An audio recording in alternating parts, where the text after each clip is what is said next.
The I Only Listen to 90s Music podcast is a show for 80s babies who were 90s kids. If you were a No Limit soldier, then this is your show. If you believe that Cash Money is not an army but was a Navy, this is the show for you. If you and your friends ever tried to sing a song written by Escape, In Vogue, Shy, or Voiced Men at a talent show during middle school, this is your show. The I Only Listen to 90s Music podcast is a bunch of 80s babies talking about all the songs and things that we loved when we were kids and teenagers. So if you went to the skating rink and you were at a lock-in, this is the show for you. If you think that Tevin Campbell was the original Prince of R&B, this is the show for you. If you don't understand the conflict between Monica and Brandy, but you're kind of on Monica's side and understand why Brandy got punched, this is the show for you. Make sure that you tune in, subscribe, click the little subscribe link.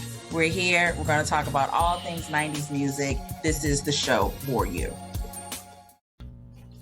All right, welcome back to another episode of Everyone Loves an Aquarius. We are back. Dom, how you doing? It's like you zoomed it in. I was like, shit. Yeah. It didn't look right on the zoom in. I was like, I mean, I look okay. I don't have no like a makeup on, but you know. Hey, it's all good. What's been going on? I see you out here. Shout out to Tahir Moore with his show. Yeah, that episode actually it drops like I guess it'll drop tomorrow. So by the time you drop this, it'll be live on Tahir's YouTube page. I did an episode of Spelling is Hard, which is a spinoff on his Wording is Hard show. And it's just been a crazy good time. Like it was wild. It was a wild. I gotta say this about you, Dom, man. Yo, you got motherfucking personality though, B. And that's not just because you're my co-host. Like you like for real. Like, yo, I was like, she got it though, G. Like for real. Thank you. Got it. I appreciate you. One of the people that owned the studio, shout out to Tony Valentino, he was like, Dom, like your episode, everybody is funny, but and I guess, you know, like Tahir and I have, we just, because we're like family, so we have like this chemistry and it just worked and we just had a ball. Like I can't wait for y'all to see this. So explain the concept for people that may not know. Okay, so Spelling is Hard is an adult spelling bee. And so pretty much there are categories. So each person will have a category based on us. Essentially at the beginning of the show, we play Hangman. And so whoever can guess it, you get to pick whatever the category, like Maya would tell you who is the moderator, the two categories. And so you get to pick first. So you pick the one where you feel like you would have the best chances of winning. And so it's that. So it's like a little Jeopardy with a little bit of Hangman. Yeah, so I wouldn't say it's Jeopardy. It would be more, I mean, it's literally like it's a spelling bee. So this category, so like, for example, I'll give you a little tidbit. I got stuck with like interior design. And your sister's interior design. It could go either way, you know? So I was like, okay, this might be good or this could go really, really bad. Mainly because my sister is an interior designer. So I'm like, oh, okay. So it's like that. So I had words that I had to spell out in that category. And then I think I also had to give the definition as well, if I'm not mistaken. Wording is Hard is slightly different because you're trying to guess the definition of the word. And sometimes it'll be different things. I'll play it like, oh, you need to spell it and then you need to get definition, or it will be something extra like you need to say like a sentence really fast or all of that stuff. So the concept is crazy. And Tahir's just so smart. He's so witty, and it was just, I mean, oh my That's that God. St. Louis, man. We witty people, man. It's just, it's like, even I was hanging out with him last night, and I was just like, nigga, you so quick. And we're just like, literally, we're having a business meeting, and I'm just like, I can't deal. Like, I'm going to bed. Like, you are, yeah. But also, if anybody has the Kev on Stage app, if you don't have it, the first week is free, but I am on a show on that app as well called Gimme 5, which is by comedian BT Kingsley, and we pretty much do our top 5 of whatever that theme is. So I did top 5 horror films. I'm not sure when top 5. I can't tell y'all that episode. It's just too Yeah. But where can they get the Tahir show though? Where can they get the Tahir? That one will be on his YouTube page. So to hear more on YouTube, you can check it out on there. So yeah, man, trying to put in the work, trying to stay sane. It'd be tough some days. I shot that episode of Spelling is Hard. I shot that before I went to Paris, so it was like a little bit either late March or early April. So I shot it a while okay, ago. so that was a minute ago. Yeah. So I was like, oh, it's been a lot of episodes because I think they started it like they released them week by week, and so I think we kind of toward the end of everything he filmed, because he block shot him for like a couple days. So yeah. But we have a good time. So y'all check that out. Make sure y'all subscribe to the YouTube, our YouTubes, and support. Yeah, that's all. All right, let's get into some topics before we get into what a lot of people have been getting for us. I'm gonna throw this topic in there. Qashontae Short sues man for $10K for a bad day. Do you think that's Qashontae or is it Qashontae? Qashontae, whatever. Does that make me ghetto? I mean, whatever. Okay. Your response to me. Listen. Hold on. Let me read your response to me. When I sent you this, you say directly. You say to me, and I'm reading this verbatim, everybody. This is not like if I wanted to put the thing up, I mean, I wouldn't put up our text message. Our text messages get real reckless. But if Mariah Carey can get paid, so can this lady. Listen, Mariah Carey sued that man and had to got a payout because they didn't get married. She got paid because this nigga wasted her time. So, I mean, honestly, at this point, get your money, sis. Get your money. Even if it was a fellow, bruh, get your money. I'm just kind of like, it's just hilarious. At this point, life is a joke. Is that the best way to describe it? No, that's real. That's real. Like, I mean, like life is really a joke, right? And so I'm sitting here and I'm processing everything, and it's some people I probably could sue. Like, I probably could sue some people for being love bombed. I need to look at the statutes, at the terms and the conditions in California. You are in California. You are in California too. I am in California. I can get palimony. I can get all these other stuff. I should probably look into it. Don't do that. And you know who I'm talking about. I probably could sue him and win that case, like, for love bombing. That's a crime. Love bombing is a crime. Love bombing is a crime. In what state? In every state, it should be a crime. But is it a crime? That's the difference. I made it a crime.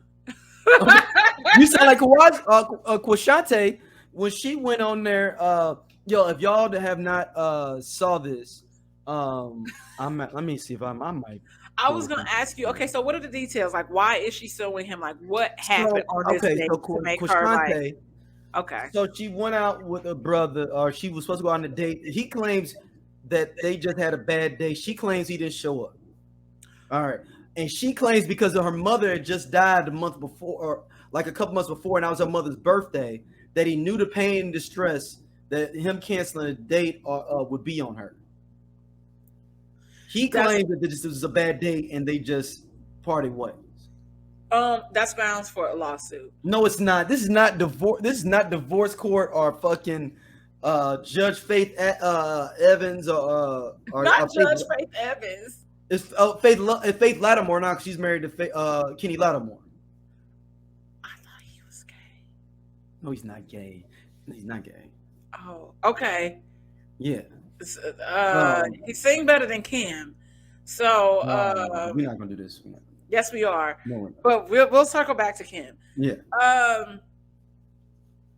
That's Qashontae, now she's on so they're doing a Zoom call. She's returning a rental car to the airport while the court case going on. It's over Zoom. So she's walking around the airport returning a rental car.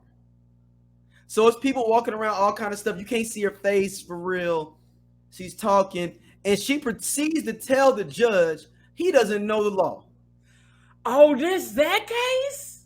Yes. That case? Oh, sis. I mean, okay. He was like, she plagiarized. I got a text message from him. He was like, ma'am, he has never came in his court yet to say that he's like, what's this case even doing here? Yeah, I mean, okay, so yes, I did read this. I feel like I read it somewhere else after or before you sent it to me.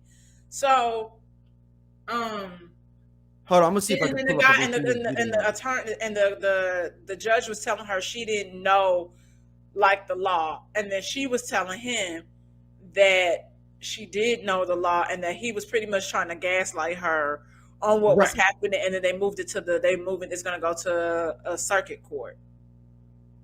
But shouldn't that, I guess, because it's over a certain dollar amount, it wouldn't go to small claims. I'm going to share this into the screen. Let's see if I can get this going in here, because we need to get the people on this.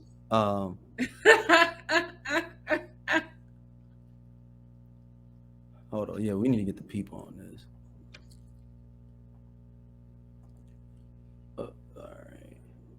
All right, people. If you're on YouTube with us, you'll be able to see this. I'm gonna play this. It sounds like a romantic comedy gone wrong. Yeah, a woman sues a man for thousands of dollars after he stood her up on a date. Fox's Jessica Dupnack has the details. I feel for the defendant. I mean, like I said, he should have swiped left. Too late now for Richard Jordan, who's being sued for $10,000 after he allegedly didn't show up for a date with Qashontae Short back in 2020 in Flint. She says he caused emotional distress because the date fell on her late mom's birthday. Mr. Jordan, let me just ask you this. Are you planning to represent yourself on this? To be honest with you, sir, I thought this was just going to be thrown out. We had a date, one date, and nothing else after that. And now I'm being sued for $10,000. Todd, you've been doing this a minute. Ever seen anything like this? If I've seen something like this, I've seen someone go to jail. Defense attorney Todd Perkins, who wasn't in on this hearing, but says the judge has the patience of a saint as Ms. Short tried schooling him on everything during this recent Zoom hearing. Do not insult my intelligence as if I do not understand what the word perjury means. Be quiet while I'm talking. You be quiet. Like several other of Ms. Short's bizarre lawsuits, this one too got booted from district court. And as for the alleged fat date guy, our hearts go out to him. I think he's going to get some good dates off of his patience in dealing with this. So, maybe he. All right. So now you got to hear her, doing her thing. Yeah, and that's just a small little clip. I tried to get a little more. I watched the whole 20-minute case because I'm that type of dude. I watched the whole 20 minutes. Aquarius. Of course you would. Of course you would. And then I researched her and found all the social medias, all that stuff. But I'm going to let you respond to that video first before I go into that. All I'm going to say is this. He knew what time it was. Oh, okay. He knew what time it was. He knew what time it was. And what I mean by that is he knew that that was that girl mama birthday. Did he? If it's like our first or second date, I mean, I feel like it was expressed in the meetup. I feel like they had been conversing. When as Beyonce said, they was conversating. Dom, let me stop you there. This is her 97th No, I'm lawsuit. playing devil's advocate. This is her 97th lawsuit, Dom. Let me continue to play devil's advocate and be. I know, but I'm just saying, I don't want you to jump off until you get all the. I'm not jumping off the deep end, but I'm saying if y'all talked enough where y'all could have conversation, she could have potentially mentioned this. So I'm not, even if I don't really want to go and we have a bad time, or like, because I'm like, I'm not gonna leave you hanging like that. That's all I'm saying. Is it worth $10,000? Probably not. Is she gonna get the $10,000? No. Probably not. The judge threw it to another judge. Like, yeah, I'm like, but is she gonna get the money? Even them passing it to the circuit court? Probably not. It's their 90s something. It's like in the 90s lawsuit. In the last 5 years. Some people live their life like that. Look at Ben Crump. Yeah, that's a lawyer. Stop. No, we're not gonna compare Ben Crump to. I know. I'm just on one today, okay? Yeah, I see. Because we're not gonna do that. Sorry, I didn't mean if I was loud. But I'm not gonna do that. Look, Qashontae. So I end up googling. So I'm searching through the. I love it. You didn't call her every name except her name. Qashontae. You call her Qashontae. Yeah, no, Qashontae, right? Qashontae, right? Qashontae, but it's like you just saw her LaShontae. No, Qashontae. So I'm googling. So you know how on Facebook, if you Google something, like I'm gonna give people some game. So if you Google somebody's name, you don't have to be friends with them to get information on them. You can see if someone else mentioned them, if someone else is a friend with someone else. So I got some people as friends in Detroit, in Flint area, because she's from Flint. And one of my friends' friend is friend with her best friend from high school. So she put up this long post about her. So she goes, actually, matter of fact, I'm going to read it because I still got it. I was going to say, go pull it up. So it was very, very interesting. So I'm going to read it directly. And I know I sound like a chatty patty, like a mug, but we're going to do it right now. Hold on. No, you just being an Aquarius. Like you went down a rabbit hole. You did all this research. I'm proud of you, friend. Look, look, ain't nobody gonna get nothing past me. All right. Okay. Look. Try it. Look, it ain't no spinning the block, as we say. Hold on. Yeah, don't be letting these people spin the block on y'all. Oh, yeah, don't. Oh, man, hold on. I'm trying to find it. Dang, the person might have took their shit down because it was a very, very good post, man. She really went into, like, basically what she was saying was basically what she said was unstable. Yeah, well, she said that they were super, super close in high school and everything, and they fell off, not fell out, but just kind of went their own different ways. She went to college, she stayed in Flint, and she came back. I mean, her mother passed, and she came back to Flint and rekindled, like, oh snap, let me get my people or whatever. Got up with her, and then she said, like, a couple weeks after that, she was getting like weird text messages from her, and she could tell that it wasn't the same person. And she was saying like she felt sad because she didn't know what affected her happened between their childhood and their adulthood that made her transition to be like on some other shit. You know, mental illness be real. Like, things that happen to people. You know, I've had experiences with people where oh my gosh, where you remember them being one way, and you know, then you grow up and you're like, how was I friends with this person? You know, some of the things that they do, some of the things that they say, and you're like, it doesn't make sense to me how I was even your friend that long. Like, you know, and I know we outgrow people, but some shit, I just be like, I can't fuck with you at all. Yeah, I mean, and it's nothing personal either. You know what I mean? Like, And sometimes it be something personal. I'm petty. It's not no in all but that sometimes that is the reality. Sometimes it is personal because you don't want to put your life at risk. Because like clearly these messages that this girl was sending the other chick was something where she was like, if I keep hanging out with this chick, like something is gonna happen. Like something bad can happen. But damn, I wish we could have found that post. Next time, hold on. I'm trying to find it now. Okay, we might be cooking now. Hold on. Okay, I'm like, next time be a full Aquarius and screenshot. Yeah, hold on. Give me a second. It was a good post because you was like, it was really kind of diving into like their friendship. She might have deleted it or something now, or maybe I don't see it anymore. Oh, here we go. Boom. I got it. All right. Yeah, give us the all right. I'm not gonna put the sister's name out there, but she said, when I saw this TMZ headline, like most people, I initially laughed in disbelief.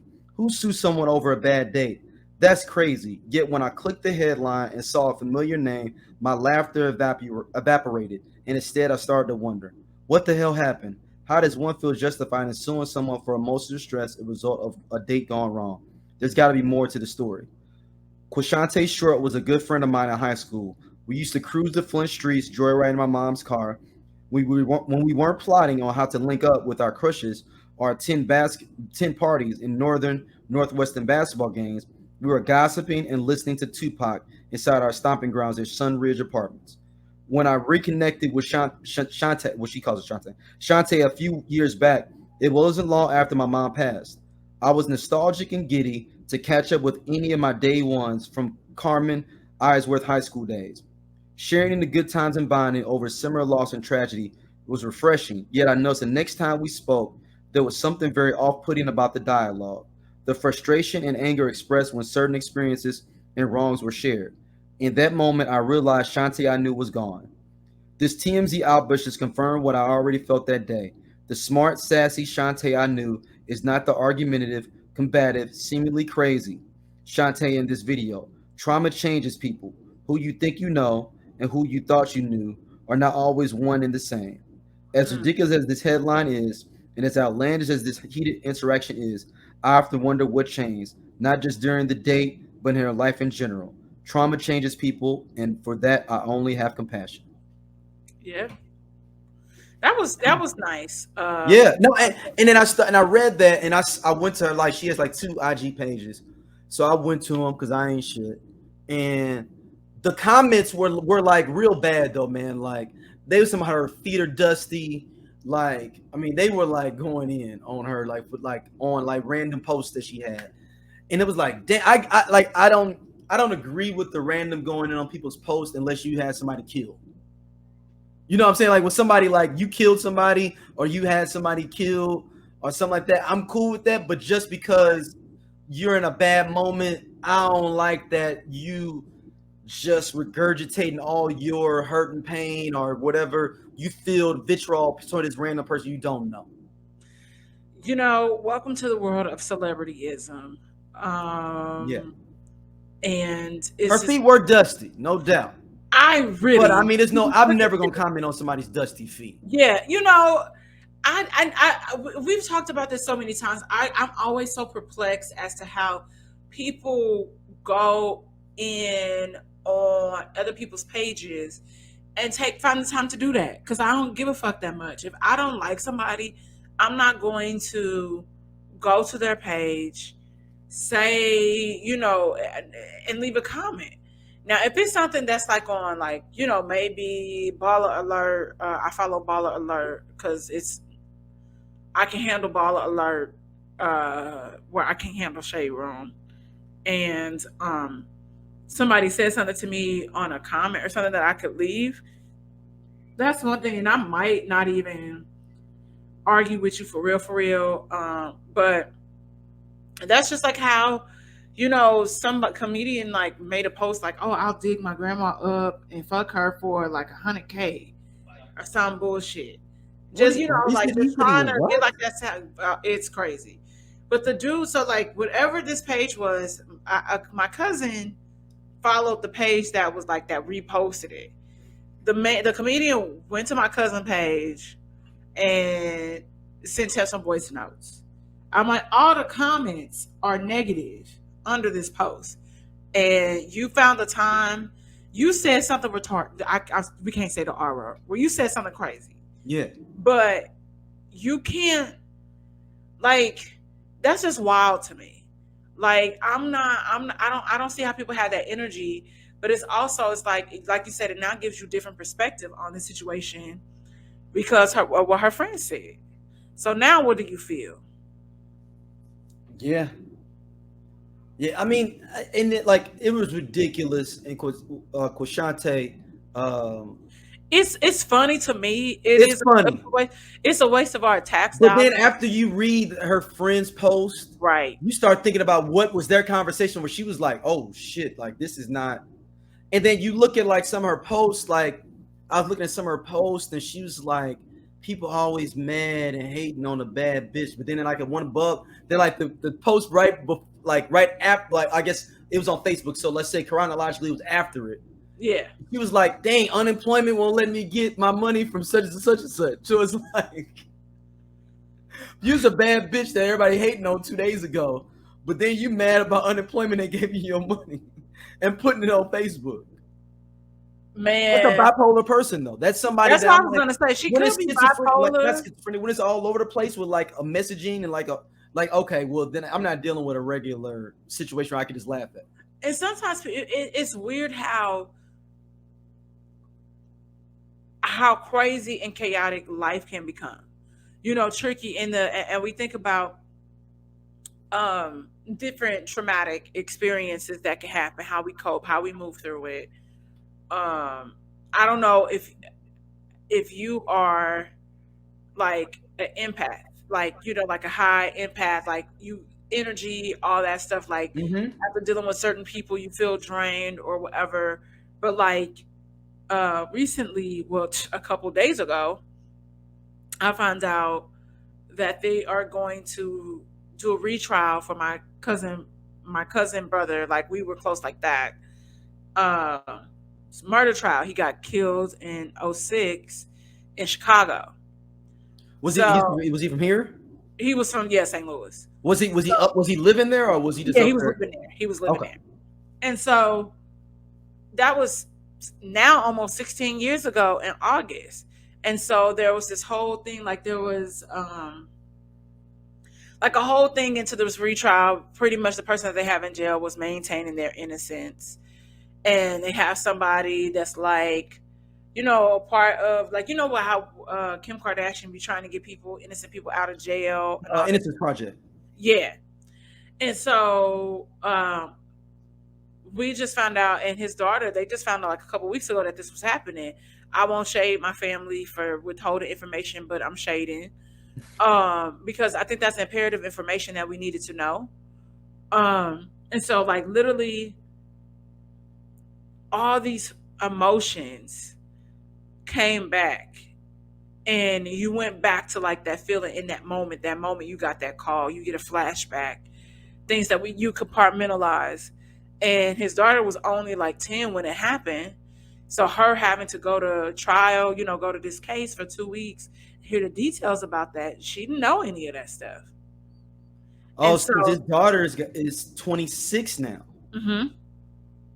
And so we're, trying, like, I literally looked up a flight today. I was like, she's going to need me at the end of that trial. And so I was like, okay, I'm going to go to Chicago. And then I hit her mom up and was like, hey, I found a cheap flight. It's Spirit, but I'm going to go. And she was like, they postponed it until January. And I was like, what is this? Like, now you've stirred up these emotions that were buried. We've went through this very traumatic experience. And now, like, we are all kind of unraveled. And you're like, and you just got to take a step back and breathe. But some people don't know how to do that. And that could be the case with this young lady, Yeah. I know I rambled a little bit to get to my No. Us Aquariuses, we do that. Like, it's a bigger picture. We ramble. That's the whole point of the show. You know, but it's all related. It's all related, and it comes together. But you know, some people, I think a lot of times, I think we have the capacity to take a step back and remove the emotion, which also for some people will probably feel like it makes us cold. But it's not that. It's just that I just need I can't approach every situation with my emotions because logically that don't make sense. Yeah, I want to bust the windows out your car and blow some shit up, beat your ass maybe. But does that make sense? So no, I'm going to take a step back, take a deep breath, and just be like, karma gonna get you. It's cool. Do you really believe in karma? Oh, absolutely. Sometimes karma be coming back real fast, like minutes. I don't know, because I know a lot of people be winning that. Nah, that's what you see. Don't forget the world that we live in now. It's what you see. True. And so, and we don't have, and sometimes we want to see the murder. You want to see the karma. You want to see the blood. You want to see the blood. You want to see what happened. But then sometimes, to me, I think that it's not even necessarily that the person is winning. It's just like I always believe that every dog has their day, whether we see it or not. And then it'll be something random or something that you'll hear vicarious like from somebody else, and you'd be like, your karma. Like I'm a firm believer in that. That's why I'm just like, you know, my mom taught me a valuable lesson growing up. Look at the Z before you step into the A. And so for every action, there's a reaction. So you have to be cognizant of how you're moving and what you're doing, because what are the effects of that? What are the repercussions? And repercussions also include karma. So. Damn. That's real. Yeah. All right, let's transition a little bit. Everybody loves our recaps. Let's get into it. P Valley. Down in the dirty where the girls get naked. Yeah, episode 7 and 8.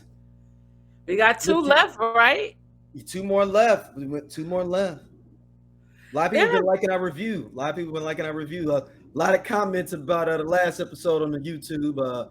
You may need to address on the. I ain't addressing shit. I'm an Aquarius. What the fuck I'm gonna do that for? The fuck? See, I say shit. Here's the difference. I say shit and I stand on what I say. Right, that's real. And I'm not retracting. I'm definitely not apologizing because I'm not gonna mean it. You know what I mean? So I feel like this. I don't even know what I feel like. I feel like I'm running on fumes. I'm not gonna lie, friend. But I will say this. I've thoroughly enjoyed the last 2 episodes of P Valley. I know it is getting mixed reviews. Some people feel like this season has been lackluster. I feel like there were a couple of filler episodes, but I think the conversations surrounding the last 2 are very important. We just were talking about mental health. And I don't know, yo, this is what's crazy is that why I want to call that light skinned dude tea cake. You remember from their eyes? Tea cake. No, teak. Yes, that's what it is. Thank God. Oh, what if he had played on tea cake? Look, if he did that, it'd have been way too obvious he was gay at the beginning. Hey, this is my boy Tea Cake. Like, oh. Listen, I'm just saying. And where you coming from? Jail? And your name is Tea Cake? Did Tea Cake come from jail in Their Eyes of Watching God? I can't remember. Maybe? Hold on. Okay. So anyway, while you researching, okay.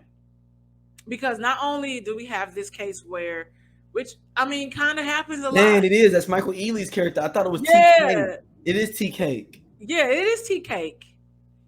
Like, you thought I was making that up? That's from Their Eyes of Watching God. No, I thought it was TK. I thought it was No, Tea it's Tea Cake. I remember. Yeah. I had to read the book, so I remember. But so okay, it's a lot of common themes happening. in this series that I think that as in our community is still very taboo. We only think of gay as femmes, not trades or masculine. We have the childhood abuse that comes up, quite often, different levels of abuse, mental health, suicide. Now we have teen pregnancy and abortion, that right to choose type situation that's happening, that I think as in our community that we don't talk about enough. And I like that it is being explored, whether it makes people, what's happening is that people are uncomfortable. Mm-hmm. And that is honestly, that's what Katori Hall and them, they're probably trying to do. If you are uncomfortable, then you might need to confront your homophobia. What else? That we got domestic abuse. You probably need to look in the mirror and check yourself when it comes to a lot of different things, because we turn the cheek. Don't say nothing a lot. And there's a lot of people in our community that needs to heal, but they don't have anybody to really talk to about it. So I like that we are seeing different, on my timeline, it was so many women from this past Sunday's episode saying how that hit home for them. I know somebody that just had a miscarriage, and they found out more information about what was happening, and they didn't have like the typical miscarriage. The baby stopped developing, and they had to bring it out. Yeah. So no, it's an ill thing I found out about. Shout out to Chloe and Rhea, who are professional psychiatrists. I had drinks with them yesterday, and they told me that back in the day, rich people would say that it was like a I forgot what it's called, something miscarriage that to disguise they had an abortion. Mm-hmm. It's like a something miscarriage where basically if you do have a miscarriage like you're talking about, they have to go in and basically suck out the rest of the baby because of the whole the miscarriage didn't take all the baby out of you. If you leave some of that dead body parts in you, you can get sick in a general situation. But they said that women will go in and get written up as that, but they're really having an abortion. Yep. I was like, oh, this is why the whole Roe v. Wade thing. Yeah, but it's because people think that it's really women out there that are just using abortions as a form of birth control, and it's really not, and it's never really, I'm not a teenage people, same Republican dudes that's down. They have their daughter get this. I forgot, is it embryonic abortion? It's some term where it's like basically like that term where it's like, oh, you had an abortion, but it's because you had a miscarriage. Mm-hmm. And the person that I know that just experienced that, she was happy that it happened the way that it did, because she was saying that she wouldn't know if she had to, she doesn't know if she could have made that decision to say, okay, this is what I'm gonna have to do to save my life, or do I have this kid, and and I told her, I said, you can't say that because you never know until you will be in that situation. But you already having kids, you would have chose yourself, because you have kids like her. Her other two children, they're one is going to high school and one of them is 9 or 10. So I'm like, trust me, you would have chose yourself. And that's not selfish. That's just the reality of the situation. But you never know until you into it. But back to P-Valley. Yeah. Mess. I love it. I didn't know that Lil Murda. I mean, this is gonna be my homophobic moment for this episode. I didn't know that Lil Murda could be a bottom. Yeah. Okay. So I don't think that I know some people may not even know. It's like Legos. You got to have them click together correctly. So he's probably verse. Yes. Yeah, but I thought that I when it went on, I found it explained to me. But you see how you see how big Clifford is? Yeah, but I'm just saying, I've heard it's like Legos. Like I can't date you if we're both tops. It doesn't matter if I like you. We just ain't connected. Yeah, that happens. Some people, and then some people. Or if we're two bottoms, we can't be together because we both two bottoms. Yeah. Well, it depends. Some people are versed. Some people will take one for the team. And see, that's why you hear they educate us. Like myself. Go ahead with this. And I get what you're saying. So what you would call murder would be trade. And so trade or let me ask you this question before you even go farther. Or did he only do that because he really loves Clifford?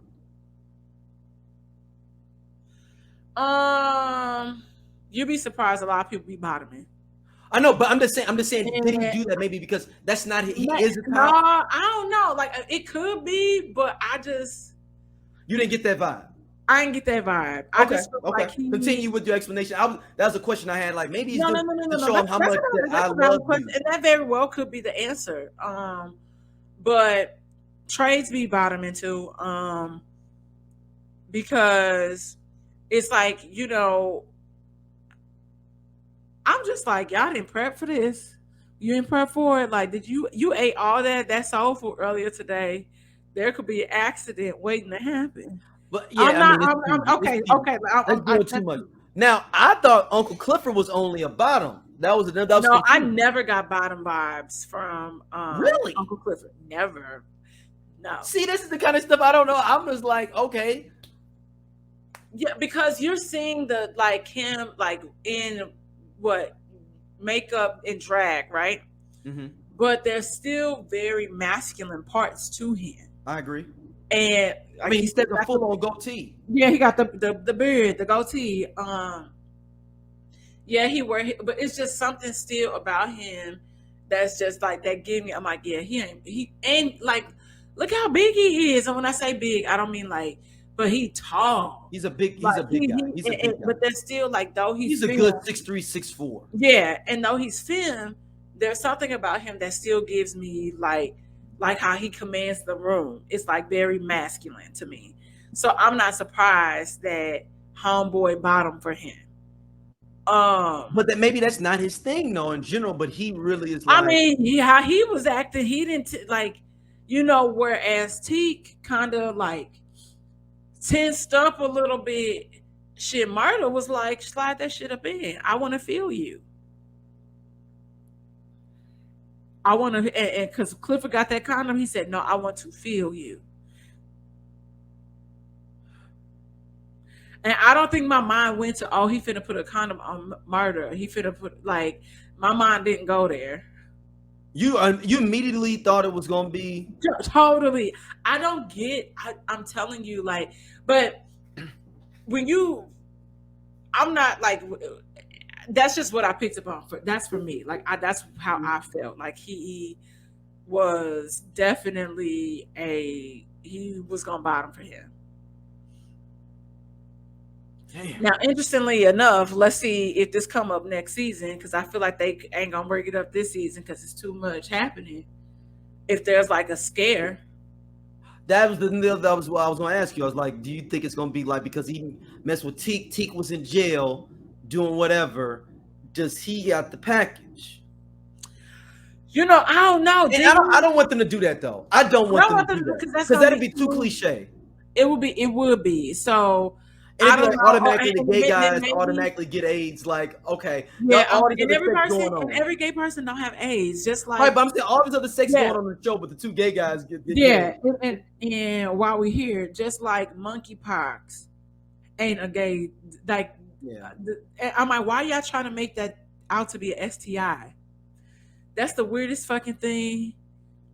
But I believe that maybe what they were saying was, when Clifford was asking, you clean, are you good? Have you, pretty much insinuating, have you been tested? And he was like, he was good. And that was just another way, because you know how people feel about condoms. It's not the full experience. Mm-hmm. So I guess that was supposed to be another way for them to connect and be closer, spiritually. But they didn't have condoms before when they had sex the other times. Did he put on condoms? They didn't really have sex. Like, yes, they did. Oh, in the car they made out. No, he got up in him in that in the office. Remember, against the jukebox. No, that was he. Yes, he got up in him. No, because remember, homeboy saw them through the window. His manager, that's how his manager found out. They was making out. No, he was getting up in them, and his manager saw him. All right, cool. Yeah, that's why I thought he was a top. That's why I was like, he was a top. This multiple times he's been a top. He was versed today. Yeah, I see, man. So, all right, let's stay on P Valley, but let's go into yo. I'm tired of this storyline with and she fine though, but what's her name? Mercedes. No. Mercedes fine too. But I'm talking about the chick that bought the club. What's her name? Oh, Autumn Night. Yeah, but you know she's British, right? Yeah, she go to Greg. I met her. What? We got the same hairstylist. Man, what's crazy is she was on, man, you got to tell her what's up if you see her, because I'm like, yo, she was on Top Boy. I knew her from somewhere. Oh, I didn't finish Top Boy. I started it. He's good. Okay, what I mean by started it, I started the first episode and I fell asleep. I tried to watch it, man. I heard it was good. Top Boy. She's on Top Boy, and I'm like, I knew she looked familiar to me, man. British people taking all the black good actors. They the best actors. They be mimicking our. Well, it's just something about it's because you have to think like the theater started there, so it's just. Something they mimic better than other people. Like Australians don't do it like that. French people don't do it like that. Spanish people, and I get that English is not that hard to translate. But I'm talking about they be spot on better than even people from the area. Think about Idris Elba on The Wire. You thought he was from Baltimore. You thought he was from where? Baltimore. I'm saying on The Wire. Why you say it with the T? Don't nobody say it with the T. Baltimore. Okay, thank you. But yeah, no, I mean that is what's supposed it's supposed to be so believable, and people always get offended. They're like, they're black people that can act too, or whatever. They're good. They're great. Absolutely true. Which is true, but it's just like, I don't know. I'm with you. They be doing something different. Dude, Daniel Kaluuya, Delroy Lindo. Okay, so I'm gonna be honest. I just found out Delroy Lindo. Really? Oh, you didn't know? I didn't know, and I was like, "No, y'all playing." And then I saw something. I was like, Delroy Lindo feel like he a dude from Philly. You would think he's a dude from Philly that grew up in Philly. Like I was like, ain't no fucking way. Yeah. It's a ton more. Like the list goes on and on. But it does. But back to her storyline. I don't like this storyline with the whole selling the club thing. And I'm trying to get 10 million because it's unrealistic that you getting 10 million for any piece of land, bullshit piece of land anywhere in the country. For that, they'll just put eminent domain up on your ass and be like, you go $500,000 because that's what it's worth. Yeah. Because you can't stop a casino coming to a town to make it vibrant for your one piece of property. If the city decides on it. It'll be interesting to see how it play out. Just like Clifford was shocked that, but I get what she's saying. If y'all willing to offer me $1 million, then what is this property really worth? And it got to be worth something. Maybe a little. It might not be worth 10 million. But for it to be pretty much outlooking the river, all this stuff, that's what they keep talking about, where, it has to be, it has some sort of value to it.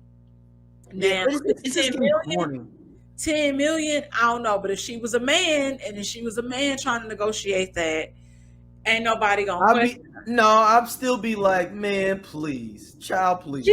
That's you, but you don't know. Like I said, and it's so much history there. So I get why, Clifford don't want to sell.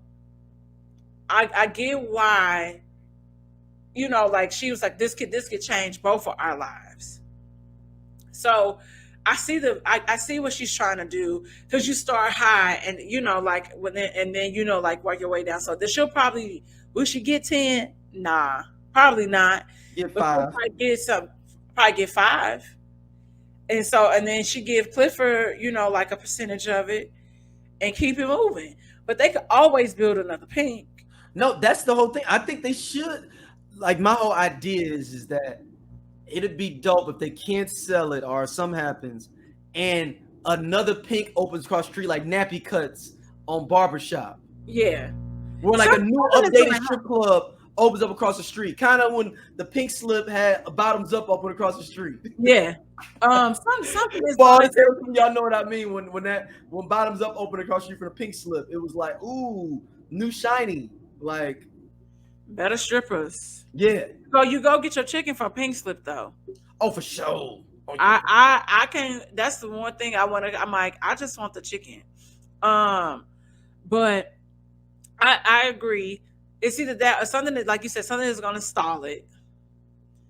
Interestingly enough, like we said, we haven't seen the girl from St. Louis and the white chick in a minute. Yeah. What's her name? Roulette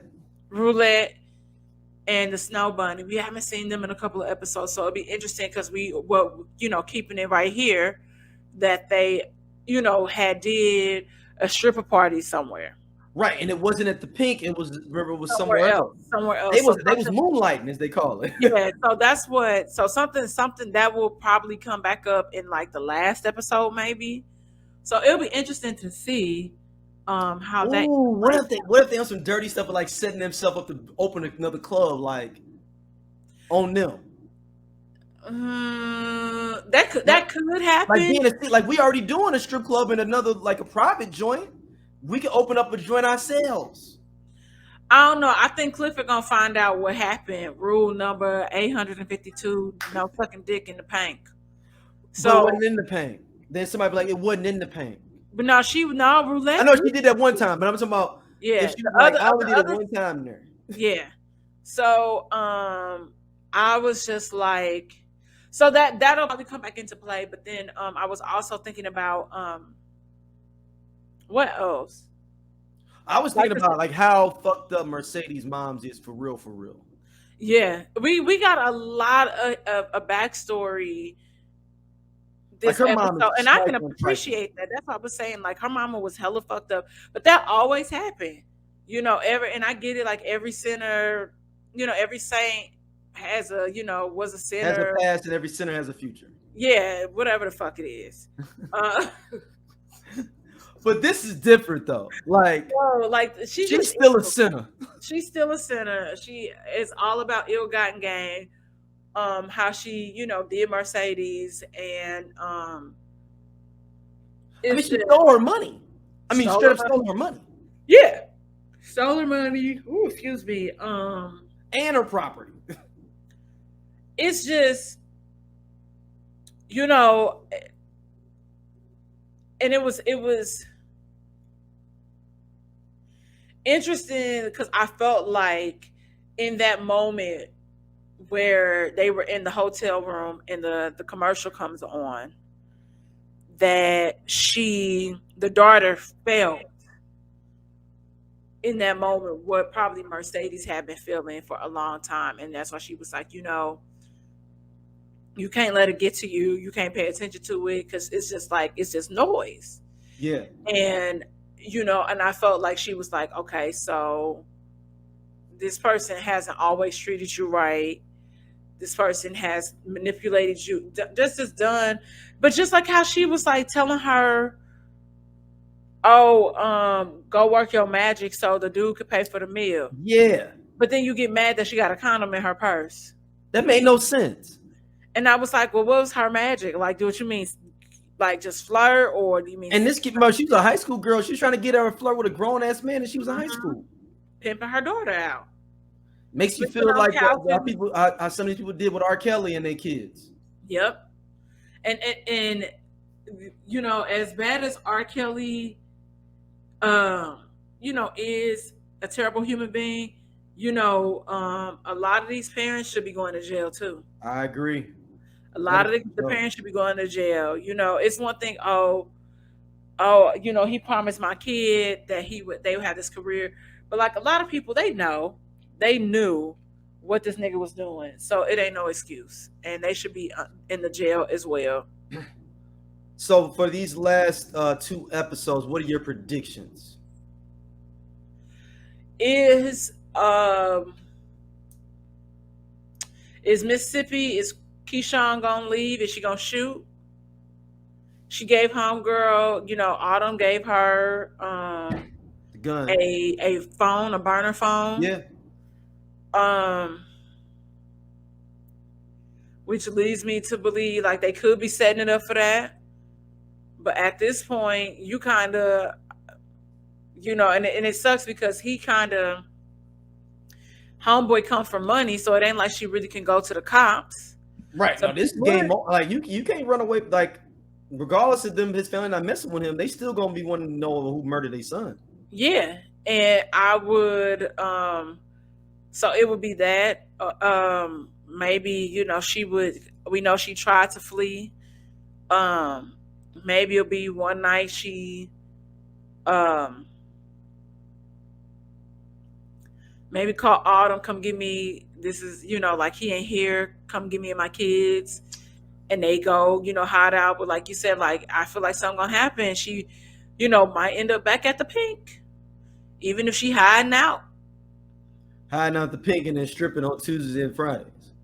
She wouldn't be able to strip though, because then she'd be found. Right. But I mean, the hope would be is that like she would have to take Derek out, unless, and I mean, technically she could go to another state, but then it becomes tricky because she has social media presence and would be posting. So then it could technically be looked at as kidnapping. So you have a lot of things that play into it.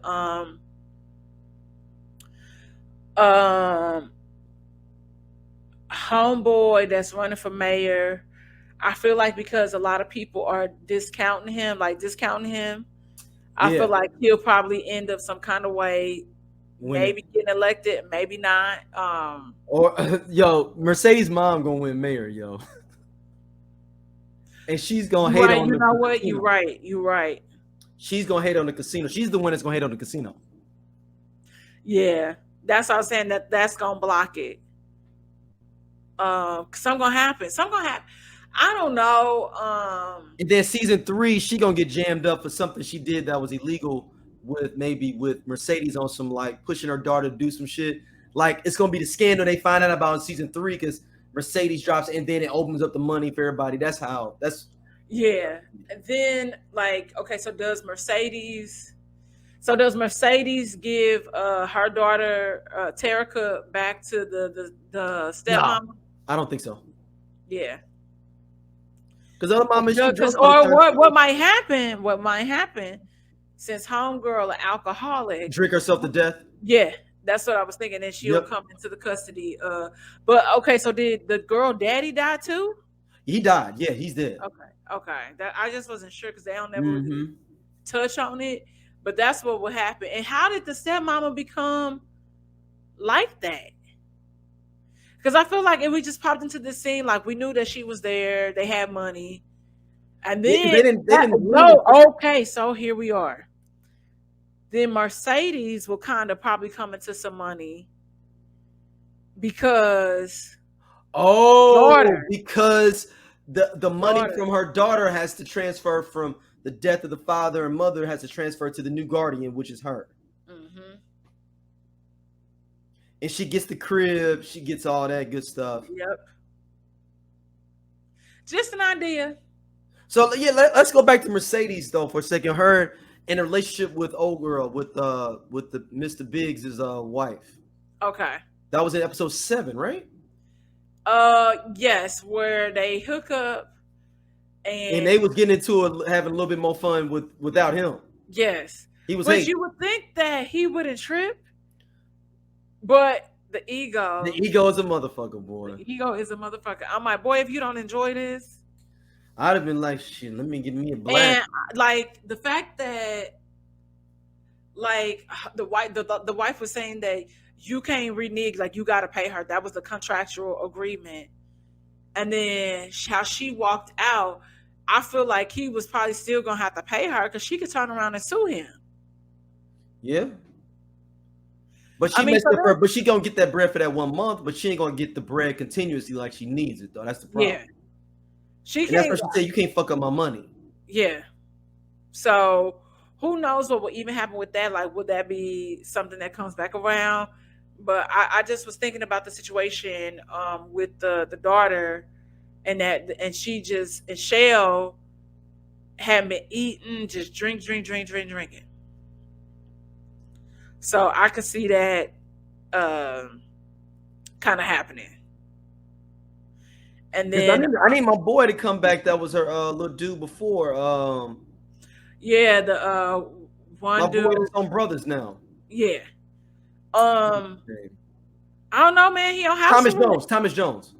He on the house arrest. Right, but I'm saying, but she still was. They had a good chemistry going on. Yeah, but yeah. I mean, where they gonna go? To the living room? But he still had some little bread though. He was breaking her off with bread, still on house arrest. He still was a viable mate.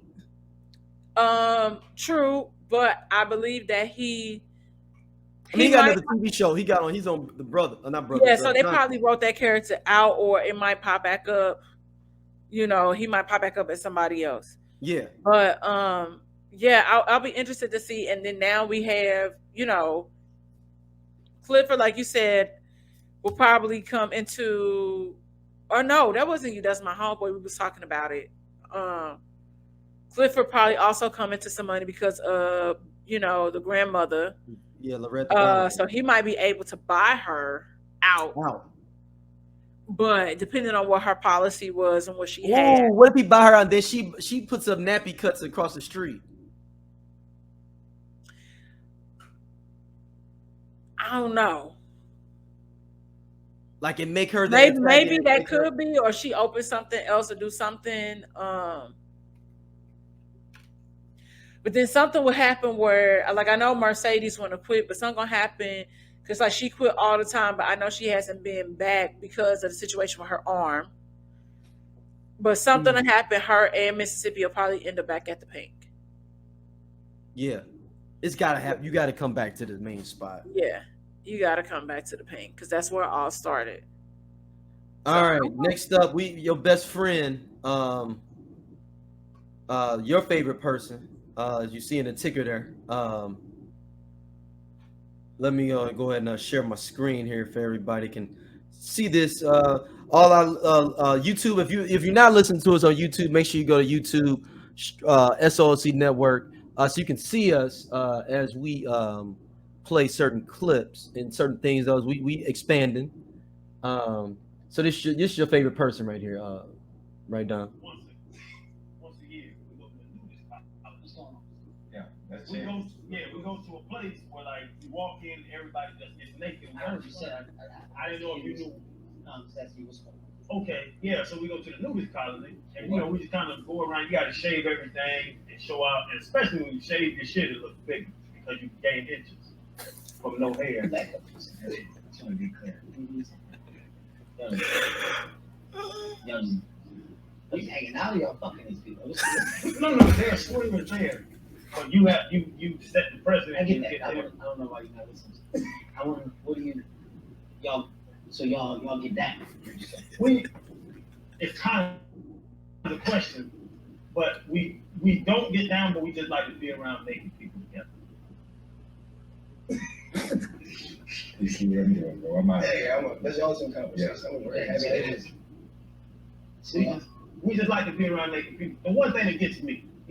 You hear what you're saying out loud? Bro? I hear what I'm saying out loud. But one thing that gets me is just eating. Like breakfast. What you eating, Shane? I don't want, there at the buffet, your dick's by my hands. I don't want your dick by my hands. I eat coochie. I don't want coochie by my hands, even though I eat coochie and eggs. That's my Kevin Hart delivery. Yeah, I'm still at the point you just saying you just like to be around naked people. You don't like to be around naked people? To be honest with you, I have no desire to be around a bunch of people I don't know them just sitting there naked. That's what I said. But some people, but the women, you Okay. I'm willing to bet. As a matter of fact, I'm willing to bet a good number. It ain't a lot of put together people going through these little things. Okay, so listen, I wholeheartedly agree with Kevin Hart regarding that statement.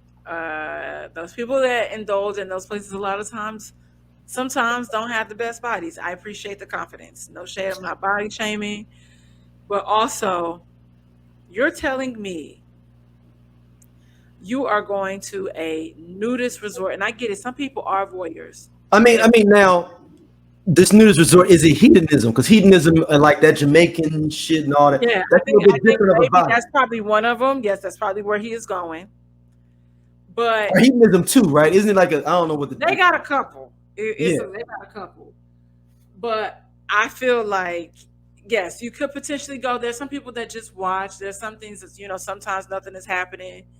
Sometimes stuff is happening. But for you to even say, even if it's not aesthetically your aesthetic, it's still ass and titties and coochie. And you telling me you ain't fucking? I'm sorry, sir. I just don't believe that. I just don't. And that was that's a lot of TMI, I know we live in the era and generation of sound bites, and I appreciate a good sound bite, especially if I'm ranting on some shit. So I'm not mad at it. But sir, like and even Kevin Hart, like, I'm that person. I like, do you even hear yourself? This don't even make sense. Yeah, like he's like, what are you talking about? Like, and how did we get here? Like, and the other guy just cracking up laughing. But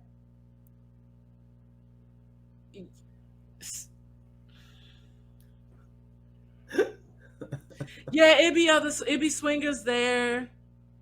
Like, okay, just tell us just tell us the truth. Now, let me ask you, have you been to a swingers club before? No. Yeah. I accidentally went to one. Like, excuse me? Yeah, it was a swingers party I accidentally went to in 2003. You want to hear this story? It's a great story. I got a little time.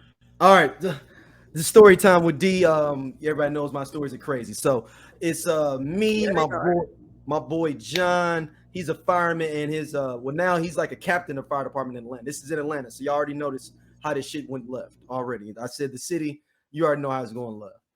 So it's me, my boy John, his boy Orlando, and my boy James. I go down. My boy James went to Georgia Tech. I rode down with him to him go back to school. It was Christmas break. So I was like, oh, I'll ride down there. I'll fly back to St. Louis and then go back to school. Like, I'll come down and hang out a couple of days, ride down there with you, and then I'll fly back. So we go down there for like a day. I was only down there like 2 days. So we get down there, we get him back into his apartment. So we end up meeting up with John and his boy. So we just sitting there drinking. This is back in the day, just sitting out on top of some cars drinking Martell. Just trying to figure out what we're going to do for the night. So some girls walking into this gated community thing.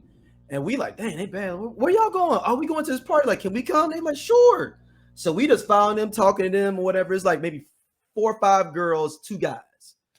So we're all in there and everything. So we get to the door. Dude comes out the thing and he looks out and he closes the door. I'm like, what the fuck? Like, what the fuck is going on? So he opens right back up. And it's going to be like 75 each. So like the group of girls we came in to do, like, oh, hell no, we ain't going in, blah, blah, blah, blah, blah, blah. My one boy goes, hold on. I know what this is, y'all. Hold on. Then he started negotiating and talking. He's like, all right, it's 25 each for each of us. All right. I'm like, okay. All right. So we pay to get in. So so it's a townhouse. So you walk in there, step straight up. To the right, there's a garage / other room. So to the right, we walk in there. We come in. We walk to the right. And the dude was real shifty with it. He was a tall, light brown dude. He looking out and shit, looking like Chris Tucker in House Party 3. But he was like looking at the door like, what y'all, oh, you know what y'all doing. So we go in. So I go in, there's a bullshit ass table with some like apple puckers, some bullshit liquors on there, and like 10 dudes standing in this room. And I'm like, what the fuck? This is some bullshit, man. I thought this was a party. So we talking, let's say, my homeboy John and his boy Orlando they decide like, we'll be right back. They end up going up the steps. Me and my other homeboy James, we just sit down there just like, okay, this is some bullshit, man. But fuck, we didn't roll with them. We got to figure this out. So 2 minutes later, girl comes down the steps into this area with just her titties out and just her panties on. And my other homeboy that lives in Atlanta like, oh shit, it's about to go down. And I'm like, what? I'm square as hell. I'm like, what are you talking about? I've seen titties before. This ain't no big deal. Like, what? So I turn around. I'm now by myself in this room with like 9 other hard legs and the one girl. Because my other boy James had left and went up the steps. Right. Well, I didn't turn around trying to get my little apple puckers and vodka with her from this little bullshit table. So I was like, all right, let me follow them. So I go up the steps. So I'm walking up. I'm like, all right. I hear music, people talking. All right. So there's an awning thing here when you come up over the steps. You know how you walk over and you can like those decorative awnings where you look over and you can see like a living room, but it's like the little like Coliseum like looks and you know like, but it's a living room right over it. So right. I'm walking up. I see people over there just drinking in the kitchen. Oh, okay, cool. I look to the left. There's 2 sets of people fucking in the middle of the floor, and people are watching them around like it's like it's the game. Like I'm talking about like they're having regular conversations and shit. Like man, dude, did you see Jordan last night? And I'm talking about there's people in the middle of the floor. So I walk back down the steps like, nigga, I did not see this shit. So I walk back up and look to the left, and it's the same thing. So my homeboy sees me looking all blue eyed. He grabs me and he's like, nigga, don't bring your ass over and get a beer. So it's a regular kitchen. So it's regular people over here that's hanging out, drinking beer and everything. There's another floor. So the same thing happened last time. They start peeling out before me. So I was like, all right, I'm not getting left this time. So I was like, I'm going up. I go up. There's like 3 or 4 bedrooms scattered around. People are like sitting outside. I'm talking, blah, blah. So it was this bad girl. I'm talking to her. She was like, hey, what's going on? We made her chopping it up, man. Like she was cool. She was in journalism like me. She went to Clark. She was bad. And she's talking to me. I was like, okay, yeah, we should link up. I might be in town, see my boy again for spring break. She's like, yeah, it's cool. But hey, hold that thought real quick. I'm gonna go suck this dick. I'll be right back.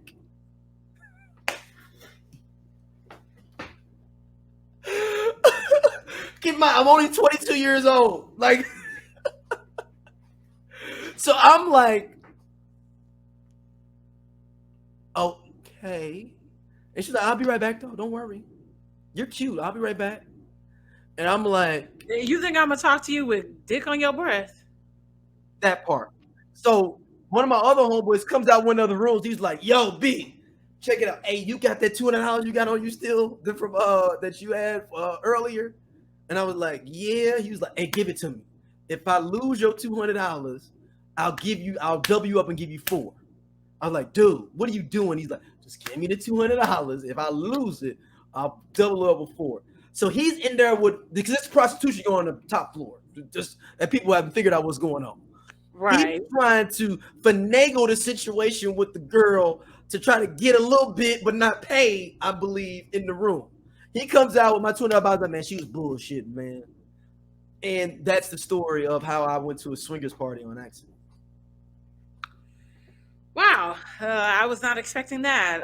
No, and then like me and her talking, I'm like, yo, I got an internship at Vibe in New York. She's like, oh, word, we should really link up. I'm like, oh shit, I'm gonna have me a little Atlanta girl. I mean, oh, wait, and then I can't deal with you, D. That's so funny. Like that is, I don't think I've ever.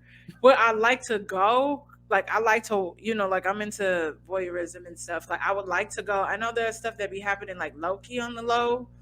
I have a homegirl that's all day. But I told her, I was like, well, next time you go, like I want to go, but I was like, I don't gotta participate, but I would like to go and see.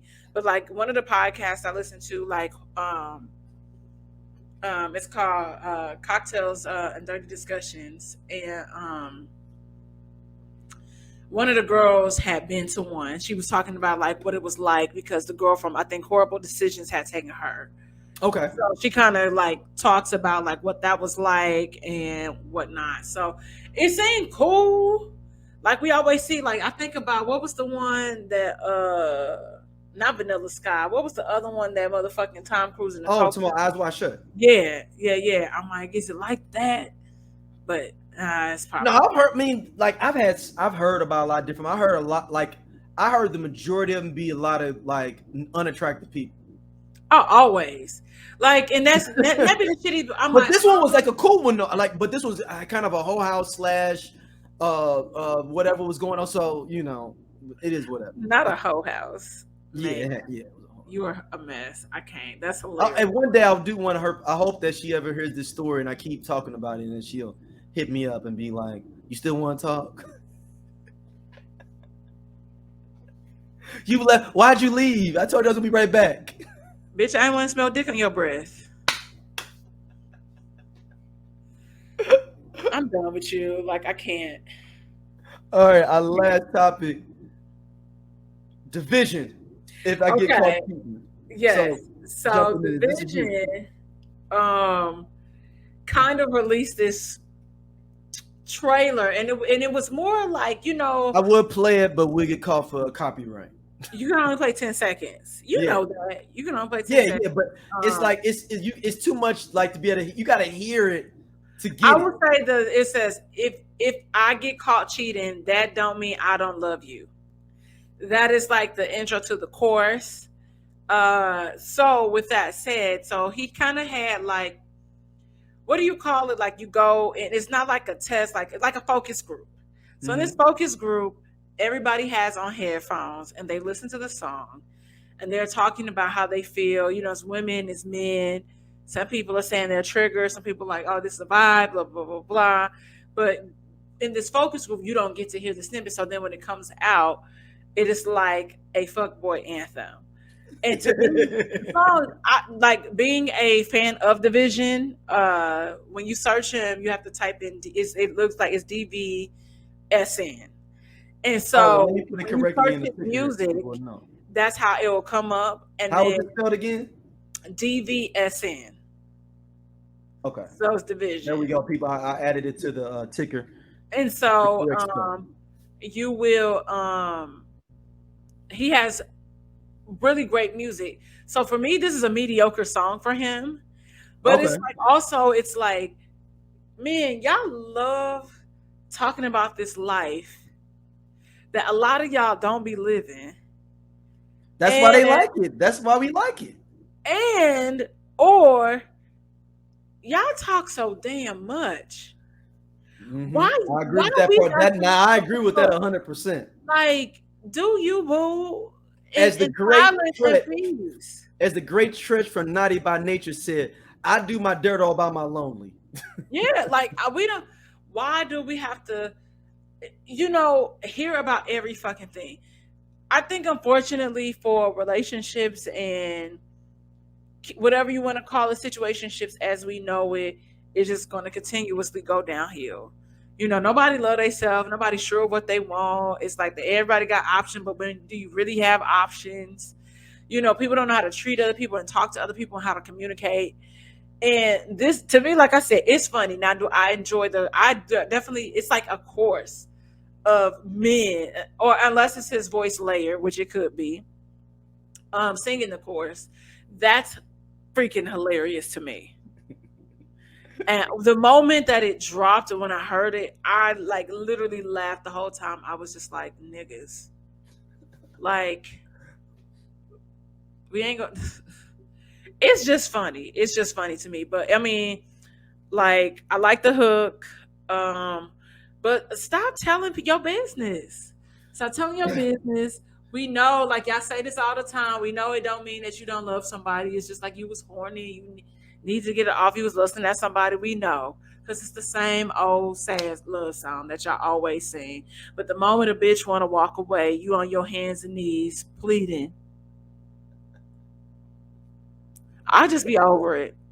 I mean, there were some songs there were some great cheating songs before, but they were like innuendos to them that I loved. Not like I don't like the overt like this. It's doing too much and not enough at the same time. Yeah, like I love George Duke, No Rhyme, No Reason. You got to really listen and really key in that he's talking about a love for another woman. But like you gotta really listen, like he's not overt with it. If you just what's the one? I had to meet you here today. Let's just kiss and say like, but like. And then other song by D Harvey, Leave Well Enough Alone. He's like, it's getting so hard to be around you when I'm with someone. That sound pretty. Huh? It sound pretty. Yeah, right. And you listen to the lyrics, like, oh, and you start feeling it because you're like, oh, I understand because you put it in that way. I don't need if I get caught cheating. I don't like my cheating songs that overt. That's me. Yeah. I do love a good cheating song. I get it. I love a good cheating song. I love Shirley Murdoch As We Lay. I love a good cheating song. Yes, I just it'd be some stuff. I just be like, ugh. Like, and even when it comes to like music in general, like, you know, we always know that there were like sex songs, but like you said, like I like the innuendos where you like, wait a second, and you know what? It's run like, that back, and like having the overt sexuality in songs or anything like that, like Jodeci's Freaking You sounded dope because it was something different. And then when you find out the original version was called Fucking You, but they couldn't get it cleared, you like, that's gangster. Because you're like, in 94, 95, that would have been crazy.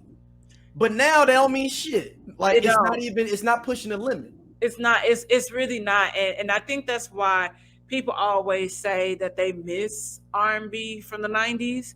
Because it's not that anything that they were really talking about is different, but it's just like the delivery of it. Yeah. Like when we think about Can We Talk, nigga, you stalking somebody. Mm-hmm. But it sound good. Yeah. You definitely stalking somebody. Like really, I was sitting thinking about Roni. Roni's a beautiful song. Roni is a beautiful song, but I'm like, yo, was she kind of slutty? Was she kind of a slut? Or God, Piece of My Love. Yo,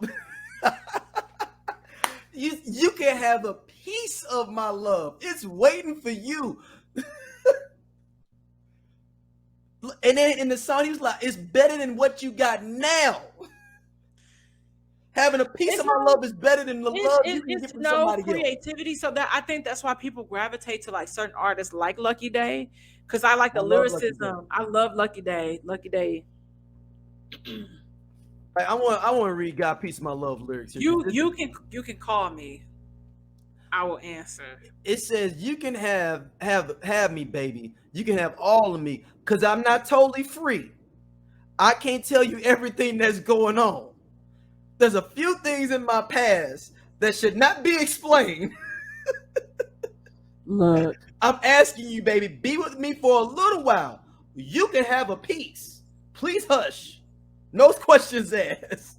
Lay back and relax, girl. When I tell you, like, but it was low key, and you sitting there like, I do love you. You into it, like you're like, hold on.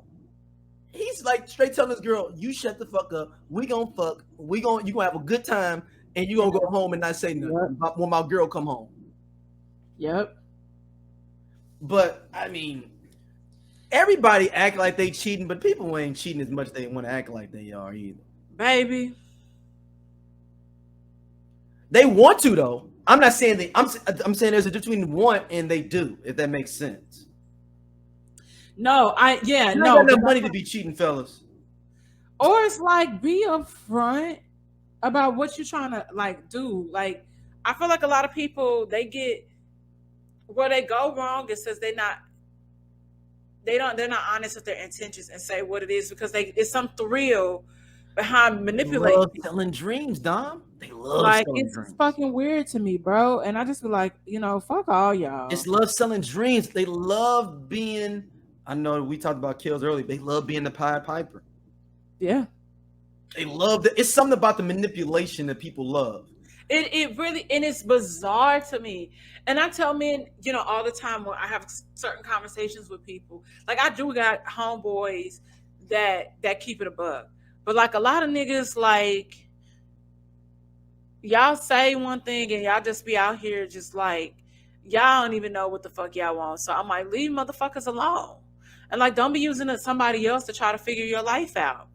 Fucking weird to me, and I think it's that simple. But they don't care because they're using up other people's energy to fill up themselves. Right. That's stupid. That's stupid as fuck to me. But it's self-preservation. That's what it's all about. Man. It's self-preservation.